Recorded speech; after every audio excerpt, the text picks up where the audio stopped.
La côte près du Conquet aux environs, et il a peint plusieurs centaines de toiles à l'huile ou à la gouache gomme arabique. Il préférait ce type de peinture avec l'huile parce que l'huile demande beaucoup plus de travail. Il aimait bien avoir terminé un tableau en quelques heures. Alors c'était un peintre sur le motif, c'est-à-dire qu'il allait avec son chevalet peindre directement sur le paysage.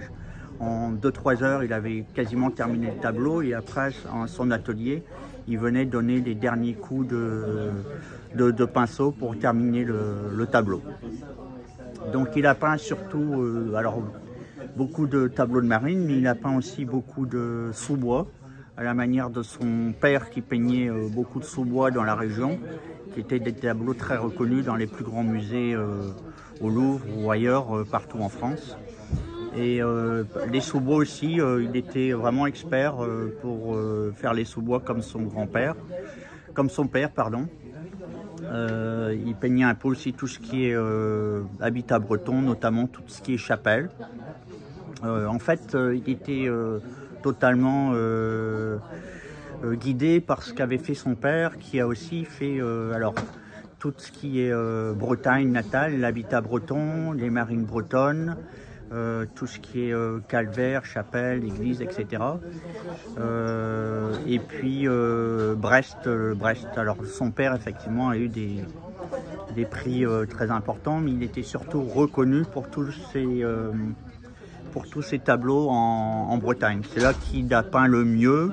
Il avait peint aussi l'Indochine, il avait peint l'Algérie, la Tunisie, Alpes-Provence-Côte d'Azur, mais tous les critiques d'exposition pendant 40 ans, je dis bien pour son père, trouvaient qu'il excellait surtout dans les tableaux de son origine, c'est-à-dire des tableaux de Bretagne. C'est là qu'il était le plus à l'aise. Qui est lié à la Bretagne.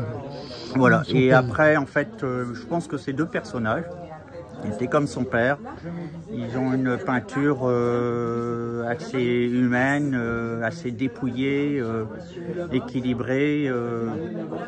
C'est des humanistes. Après, ils ne cherchent pas non plus obligatoirement à reproduire la réalité. Les impressionnistes, qu'est-ce qu'ils font en fait? Ils mémorisent l'image qu'ils ont devant eux, ils en ressentent toutes les effluves, toutes les sensations. Et leur cerveau travaille, et ils retransmettent avec leurs couleurs sur la toile leurs impressions, d'où le nom de l'impressionnisme. Et c'est bien ça qui les guide, c'est pour ça que parfois, par rapport à la réalité, il y a des côtés un peu plus forcés. Donc le mouvement impressionniste perdure, il existe toujours? Oui. Hein? C'est un mouvement qui existe toujours, et donc après effectivement lui comme son père était plutôt, enfin c'était son père plutôt dans tous les musées, il était classé comme les post-impressionnistes à tendance expressionniste. Alors son père c'est un grand homme parce qu'il a côtoyé tous les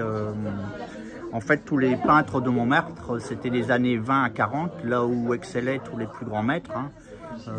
Sont passés tous les grands maîtres. Gauguin, dans les précédents, c'était Modigliani, Picasso, etc. Mais il était dans toute cette mouvance. Et son père, qui était un homme extrêmement cultivé, hein, puisque au niveau, il était médecin général, mais en même temps président de l'Académie de marine, a laissé des écrits impressionnants, le traité de paysagisme de plusieurs centaines de pages sur sa peinture, sur les ciels bretons, la description des mers, etc. Vraiment, c'est quelque chose qui est aujourd'hui absolument pas diffusé. Mais il y a des centaines de pages, des poèmes, voilà. Donc une biographie, un presse-book impressionnant aussi de 150 pages du peintre Fernand de Chuiton. Bon, je parle un peu plus de son père et sur lequel existe un site internet. Oui, parce que c'est le maître quand même. C'est quand même le maître et son élève.